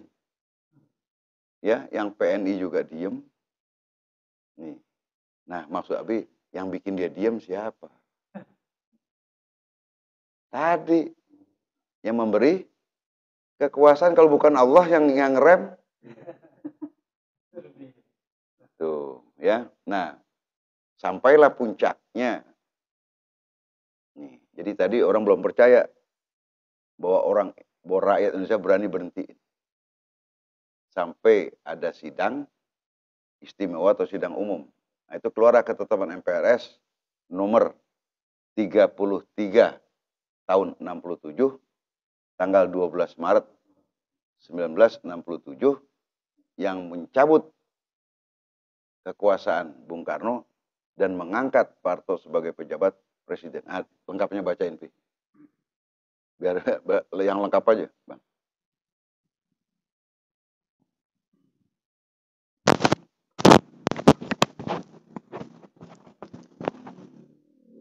Yang keras. Hari Minggu, tanggal 12 Maret 1967, MPRS menerima dan mensahkan rancangan ketetapan MPRS nomor 33 /MPRS 1967 tentang pencabutan kekuasaan pemerintahan dari Presiden Soekarno. Isi lengkap mengenai ketetapan tersebut adalah Ketetapan MPRS nomor 33 /1967 tentang pencabutan kekuasaan pemerintahan negara dari Presiden Soekarno. Dengan rahmat Tuhan Yang Maha Esa, Majelis Permusyawaratan Rakyat Sementara Republik Indonesia menimbang A. Bahwa keseluruhan pidato Presiden /mandataris MPRS yang disampaikan kepada MPRS pada tanggal 22 Juni 1966 berjudul Nawaksara dan Surat Presiden /mandataris MPRS tertanggal 10 Januari nomor 01/Pres/1967 tentang pelengkap Nawaksara tidak memenuhi harapan rakyat pada umumnya. Anggota-anggota MPRS pada khususnya karena tidak memuat secara jelas pertanggungjawaban tentang kebijaksanaan Presiden mengenai pemberontakan kontra revolusi G30S/PKI beserta epilognya, kemunduran ekonomi dan kemerosotan akhlak. B. Bahwa Presiden /mandataris MPRS telah menyerahkan kekuasaan pemerintahan negara kepada pengemban ketetapan MPRS nomor 9/1966 seperti dinyatakan dalam pengumuman Presiden /mandataris MPRS tanggal 20 Februari 1967. C. Bahwa berdasarkan laporan tertulis Panglima Operasi Pemulihan Keamanan dan Ketertiban pengemban ketetapan MPRS nomor 9/1966 dalam suratnya nomor R-032/1967 tanggal 1 Februari 1967 yang dilengkapi dengan pidato laporannya di hadapan sidang istimewa pada tanggal 7 Maret 1967, MPRS berpendapat bahwa ada petunjuk-petunjuk presiden yang telah melakukan kebijaksanaan yang secara tidak menguntungkan G30S garis miring PKI dan melindungi tokoh-tokoh G30S garis miring PKI. Memperhatikan 1. Resolusi dan memorandum DPR GR tanggal 9 dan 23 Februari 1967. 2. Pidato Ketua MPRS pada pembukaan sidang istimewa MPRS. 3. Pidato sambutan Ketua DPR GR pada pembukaan sidang istimewa MPRS. 4. Keterangan pemerintah di depan sidang DPR GR pada tanggal 4 Maret 1967. 5. Pidato Panglima Komando Operasi Pemulihan Keamanan dan Ketertiban garis miring pengemban ketetapan MPRS nomor 19 garis miring 1966 di hadapan sidang istimewa MPRS pada tanggal 7 Maret 1967. Mengingat 1. Pembukaan Undang-Undang Dasar 1945, Undang-Undang Dasar 1945 beserta penjelasannya. 2. Keputusan Pimpinan MPRS nomor 13 garis miring B garis miring 1967 tentang penolakan pidato pelengkap nawa aksara. Mendengar musyawarah sidang istimewa MPRS tanggal 7 sampai dengan tanggal 12 Maret 1967. Memutuskan menetapkan ketetapan tentang pencabutan kekuasaan pemerintahan negara dari Presiden Soekarno. Bab 1. Pasal 1 menyatakan bahwa Presiden telah tidak dapat memenuhi pertanggungjawaban konstitusional sebagaimana layaknya kewajiban seorang mandataris terhadap MPRS sebagai yang memberikan mandat yang diatur dalam Undang-Undang Dasar 1945. Pasal 2 menyatakan bahwa Presiden Soekarno telah tidak dapat menjalankan haluan dan putusan MPRS sebagaimana layaknya kewajiban seorang mandataris terhadap MPRS sebagai yang memberikan mandat yang diatur dalam Undang-Undang Dasar 1945. Pasal 3 melarang Presiden Soekarno melakukan kegiatan politik sampai dengan pemilu dan sejak berlakunya ketetapan ini menarik kembali mandat MPRS dari Presiden Soekarno serta segala kekuasaan pemerintahan negara yang diatur dalam Undang-Undang Dasar 1945. Pasal 4 menetapkan berlakunya ketetapan MPRS nomor 15 garis miring 1966 dan mengangkat Jenderal Soeharto pengemban ketetapan MPRS nomor 9 garis miring 1966 sebagai pejabat presiden berdasarkan pasal 8 Undang-Undang Dasar 1945 hingga dipilihnya presiden oleh MPR hasil pemilu. Pasal 5 pejabat presiden tunduk dan bertanggung jawab kepada MPRS. Bab 2 pasal 6 menetapkan persoalan hukum selanjutnya yang menyangkut Dr. Insinyur Soekarno dilakukan menurut ketentuan-ketentuan hukum dalam rangka menegakkan hukum dan keadilan dan menyerahkan pelaksanaannya kepada pejabat presiden. Bab 3 ketetapan ini mulai berlaku pada hari ditetapkan dan mempunyai daya laku surut mulai tanggal 22 Februari 1967. Ditetapkan di Jakarta pada tanggal 12 Maret 1967. Majelis Permusyawaratan Rakyat Sementara Republik Indonesia, Ketua Dr. Abdul Haris Nasution, Jenderal Tentara TNI. Wakil Ketua Subhan ZE, Wakil Ketua Osa Maliki HM, Wakil Ketua Mas Budi, Mayor Jenderal TNI, Wakil Ketua M. Siregar. Demikian. Terima kasih. Jadi jelas ya, konsideran yang diambil dari MPRS punya keputusan. Jadi artinya yang mencabut kewenangannya Bung Karno itu siapa? MPRS. Yang bikin MPRS siapa? Hah? Bung Karno. Yang mengangkat Pak Harto jadi jenderal siapa? Jadi artinya, jadi yang melucuti Bung Karno apa yang dia bikin? Hah? Betul tidak? Jadi jangan salahin siapa-siapa. Nah, di situ jelas terlihat bahwa ini MPRS yang tadinya di bawah kendali Bung Karno. Kok tiba-tiba nggak lagi nurut? Nah, pertanyaannya, yang membuat MPRS nggak nurut, Pak, bisa nggak dijelaskan? Ya, logika manusia bisa saja. Tuh, ya jadi artinya apa yang Bung Karno bikin, ya, yang dipikirnya bisa mengamankan, tapi karena memang Allah sudah ingin cabut kekuasaannya. Jadi yang tadinya, ini kalau begini, karena sudah dicabut, ya, kira-kira, jadi Abi dengar tadi, jadi Bung Karno itu dicabut hak politiknya, ya.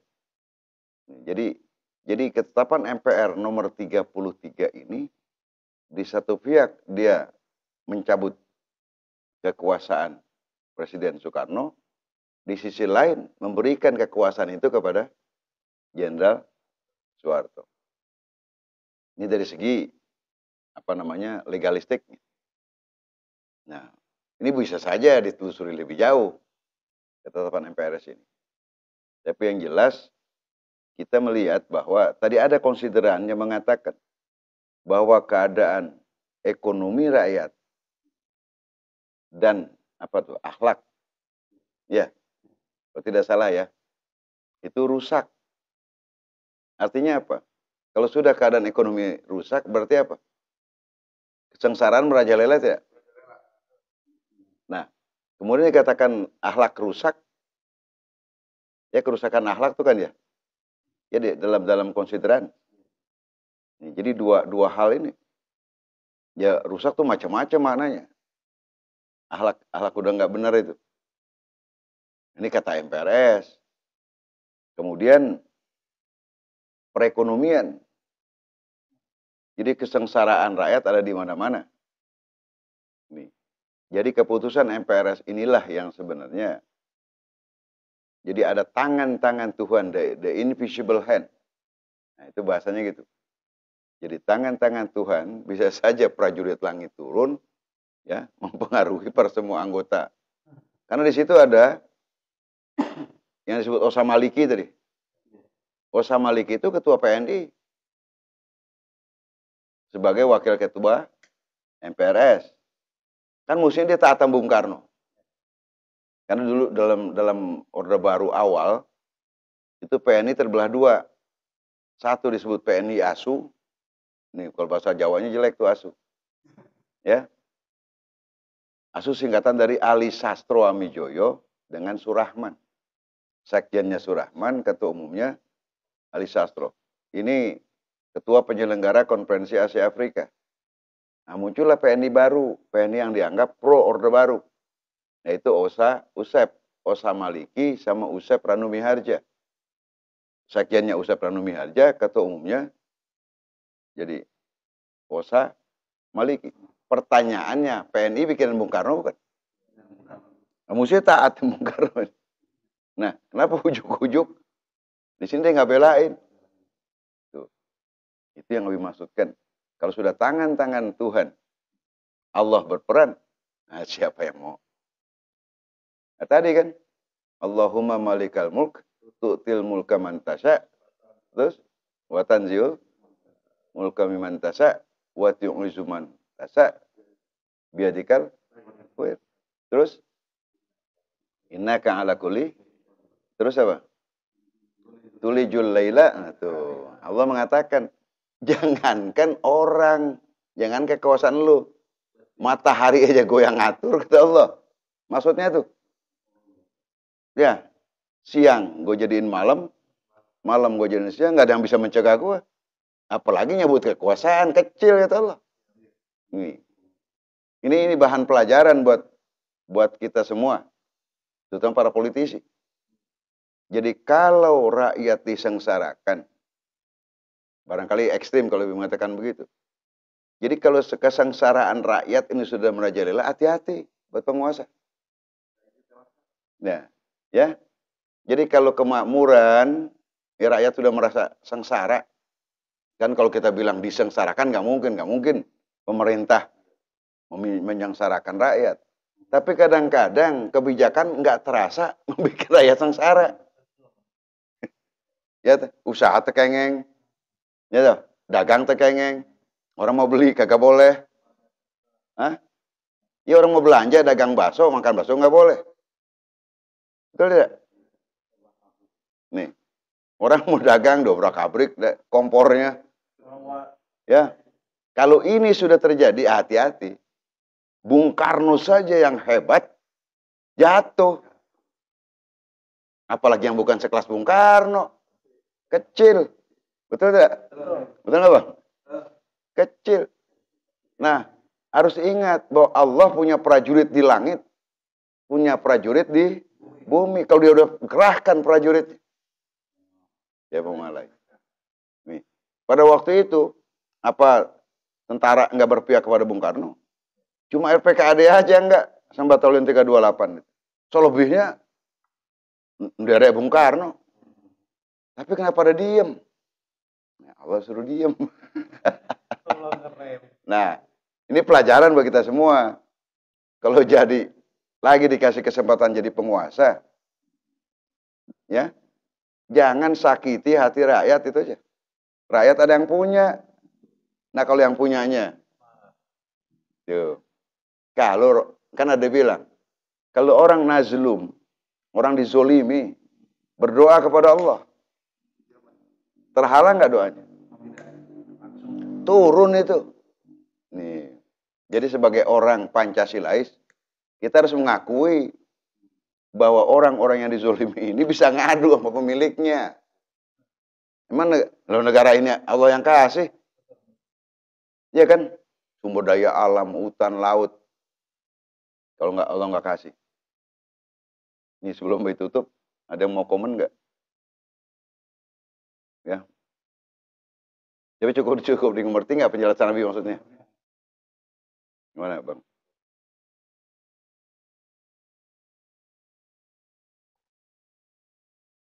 Kalau yang mau komen, silakan. Kalau enggak kita terusin nih. Nggak ada nih. Ya. Ya artinya gini, cukup paham ya bahwa Bung Karno yang nggak pernah ada orang ngimpi ada yang bisa gantiin. Dan orang nggak tahu pantasnya yang gantiin Bung Karno bukan Soeharto. Kau udah ujuk-ujuk Soeharto naik, masih ada Nasution. Waktu itu Soeharto jauh di bawah Nasution. Masih ada Kiai Haji Idam Khalid yang bebas ulama di luar tuh. Ini ya.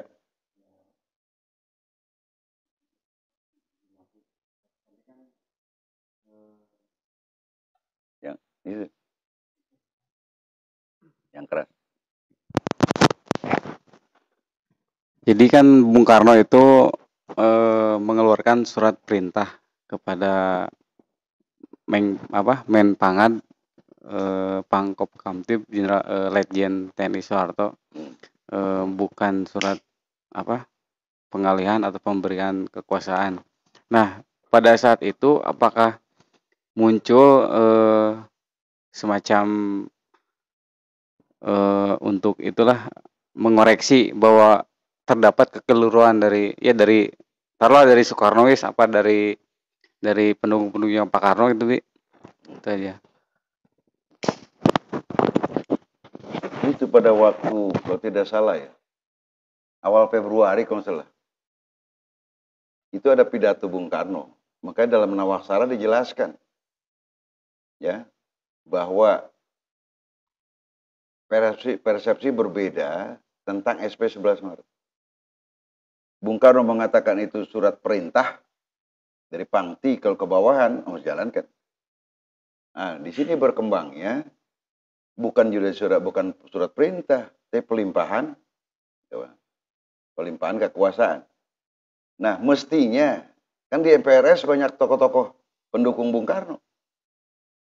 Pada waktu itu, kalau ini disetujui, berarti nggak ada yang protes. Paham ya? Allahu alam lah. Tapi yang jelas, MPRS bulat suaranya. Tadi kan dikatakan wakil ketuanya saja, ketua umum PNI. Apakah ini sudah apa istilahnya? Membelot. Jadi PNI membelot dari Bung Karno, dari pendirinya. Nah, itu yang menurut Abi di luar. Apa namanya? The invisible hand. Jadi kalau ini penggantian Bung Karno, mutlak tangan-tangan Allah yang turun. Karena waktu itu kagak mungkin ada orang berani ngelawan. Ya, nama dia aja bilang pengayom agung. Masa pengayom agung dilawan? Kemudian lagi ada yang menyatakan Bung Karno adalah Amirul Mukminin. Ya. Paham ya? Jadi ini betul-betul kalau sudah bicara kekuasaan, itu Allah akan cabut. Kenapa Allah cabut? Kalau kezuliman sudah merajalela, kezuliman merajalela artinya ketidakadilan merajalela. Paham tuh? Yang salah bisa jadi ditangkap, yang salah dibebaskan, yang benar ditangkap. Nah, hati-hati. Pasti Allah ikut campur. Ya Bung Karno aja dicabut kekuasaannya. Apalagi yang bukan Bung Karno. Ya Bang. Ya kalau Bung Karno pemimpin dunia ketiga. Masih Allah cabut. Nanti besok malam insya Allah ya. Kita akan bahas. Jadi Pak Harto yang melucuti tanda petik. Sehingga Bung Karno jatuh. Kira-kira Pak Harto jatuh juga. Akibat apa? Akibat apa? Ini Bang. Nih. Waktu itu yang turun mahasiswa, saudara. Kesatuan Aksi Mahasiswa Indonesia. Ya nggak mungkin lawan Bung Karno. Ya bangsa model Fahmi Idris, kemudian Eki Syahrudin, ya toh, ya David Napitupulu kayak gitu tuh, Kosmas Batu Barat, tokoh-tokoh campur baur tuh, yang Islam, yang HMI, yang PMKRI, ya GMKI waktu itu. Jadi ngelawannya bukan tentara, saudara, anak sekolahan, ada pada pakai celana pendek, ya anak-anak KAPPI itu, Kesatuan Aksi Pelajar, itu SMP SMA. Nah, jadi maksud Abi, jangan ngecilin gerakan mahasiswa. Bung Karno aja tumbang. Nah, waktu itu kami tuntutannya direspon oleh Angkatan Darat. Ya, jadi ini catatan penting kita bahwa oleh karena itu, nah kita jangan hinakan Bung Karno, bahwa Bung Karno juga kagak tahu. Dia nggak duga bakal dikalahin sama Soeharto. Nah, Soeharto juga kagak duga bakal menang. Janganlah anggap Soeharto udah yakin menang. Enggak. Tuh, tapi kalau sudah Allah, la fatahna alaihim barakatim minas sama wal ard. Barokah turun, Allah melindungi untuk orang-orang yang kecil. Jadi jangan main-main dengan doanya orang yang tertindas. Orang-orang yang terzolimi. Kita nggak perlu ributin dari siapapun. Lo jangankan ini, Firaun aja hancur Musa. Nah itu ya. Tapi kira cukup paham ya. Jadi dalam hal ini kita nggak boleh benci Soekarno kalau bagaimana dia pemimpin kita. Bahwa dia punya salah, mudah-mudahan Allah ampuni. Amin. Ya. Jadi jangan sosokan mau Presiden Soeharto aja.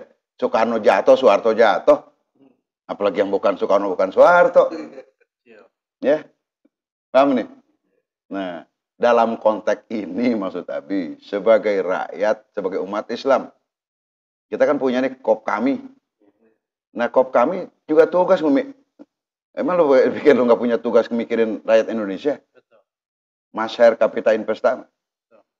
Kita nih bukan kelompok tukang ngeluh, bukan.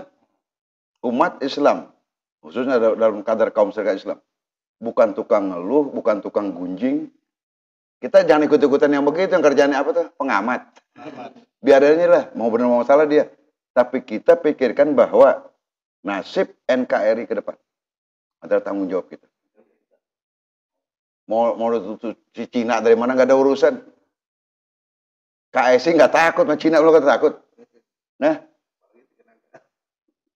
mau 9 naga, itu punya 9 singa. Nah, kita singa-singa Allah untuk menyelamatkan umat Islam Indonesia khususnya, bangsa dan rakyat Indonesia pada umumnya. Mau Kristen, dia mau mau Hindu, mau Buddha.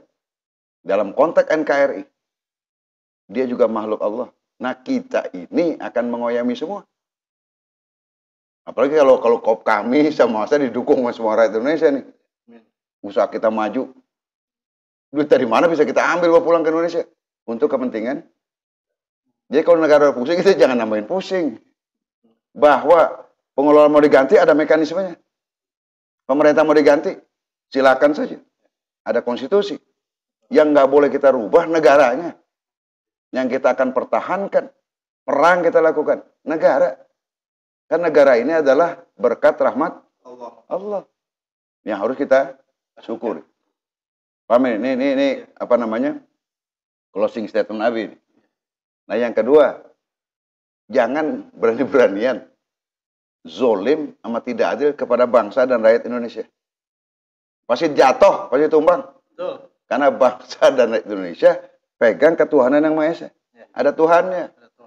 Nah, bisa jadi kita ini Allah sukakan jadi prajuritnya. Di samping ada prajurit dari langit nggak kelihatan. Ya kalau geledek diturunin, ini prajurit Allah.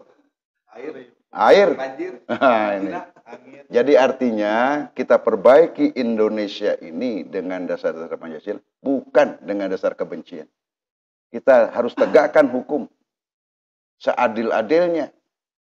Karena negara kita ini didirikan oleh para founding fathers kita dengan dasar tadi, keadilan, kebenaran. Nah, tapi jangan yang bikinnya itu ngelanggar itu juga. Ya toh? Nah, kekhilafan. Jadi harus paham betul, terutama para pemimpin. Apa makna Pancasila itu? Ya. Supaya kagak jatuhnya supaya kagak enak. Jatuhnya supaya enak. Ini kan jangan ngajong ke jatuhnya. Yang tadi kemuliaan, Allah cabut kemuliaan, Allah ganti kehinaan. Ini mudah-mudahan jadi peringatan siapapun yang jadi penguasa negeri ini. Ya. Jadi umat Islam diam ini bukan berarti takut. Karena kita sayang negara kita ini. Kalau kacau balau coba. Yang susah siapa? Kita juga. Udah sengsara di mana-mana sekarang ini. Nah, makanya Bi mendukung. Kop kami punya gagasan memperbaiki. Walaupun tidak menyenangkan. Kadang-kadang orang mendengarkan. Silakan saja resesi berjalan. Nah, kita akan bikin resepsi. Kop kami akan masuk menyelesaikan persoalan bangsa dan rakyat Indonesia ini. Karena kita adalah garda terdepan. Menyelamatkan negara kesatuan Republik Indonesia. Kenapa begitu? Karena kita pemilik negeri ini. Paham ini? Jadi coba yang lain jadi jauh, jangan cuma bikin udah susah, udah kacau balau begini, bikin gandeng. Itu. Jadi, nah dalam hal ini semua lembaga perwakilan rakyat, baik MPR, DPR, harus paham bahwa keadaan harus diperbaiki menurut Undang-Undang Dasar 45. Jangan menurut pandangan sendiri, apalagi pakai pandangan orang luar. Apalagi yang komunis. Agak cocok. Abi kira itu ya yang dapat Abi sampaikan. Mudah-mudahan apa yang Abi sampaikan ini bisa memberikan manfaat dan memberikan pemahaman kepada kita tentang situasi pemerintahan Indonesia sejak zaman Orde Lama sampai sekarang. Mudah-mudahan apa yang telah dilakukan oleh Bung Karno menjadi kemuliaan untuk beliau. Amin. Dan kita bisa mengambil pelajaran dari pengalaman hidup tokoh besar bangsa kita ini. Dan berikutnya, Abi juga menyerukan khususnya kepada keluarga besar kaum Serikat Islam. Ini saatnya kita berjuang untuk menyelamatkan NKRI. Dan sudah tentu Abi menggunakan kesempatan ini untuk menyampaikan permohonan maaf kalau dalam uraian ini terdapat hal-hal yang tidak berkenan, menyinggung perasaan, tapi soal kezuliman, Abi harus ngomong begitu. Nggak boleh ada yang zolim di negeri. Tidak boleh. Dan tidak boleh ada satu yang dikorbankan, apapun agama, apapun suku bangsanya. Karena negara ini buat semua. Nih, nah, yang ketiganya, waktunya sekarang ini jadikanlah situasi yang ada untuk kembali kepada Allah.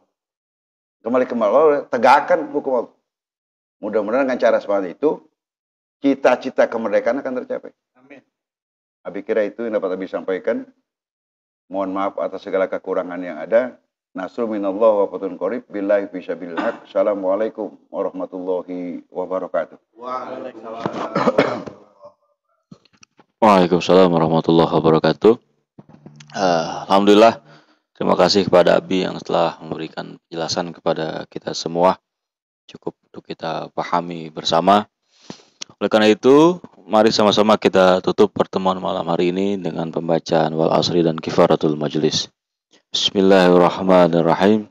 Wal asri innal insana lafi khusr illa alladzina amanu wa 'amilus solihati wa tawassaw bil haqqi wa tawassaw bis sabr. Subhanakallahumma wa bihamdika asyhadu an la ilaha illa anta astaghfiruka wa atubu ilaik. Billahi fi sabil haq. Assalamualaikum warahmatullahi wabarakatuh.